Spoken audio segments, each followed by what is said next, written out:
Merhaba. Anne Hanım ne yapıyorsunuz? Haçapuri yapıyorum. Bu Gürcü haçapuri mi? Evet. Anladım. İçerisinde ne koyuyorsunuz malzeme olarak? Peynir. Peynir koyuyorsun. Şimdi hamuru açtı.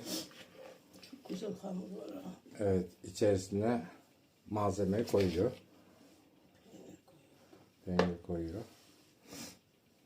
Ve peynir koyduğunda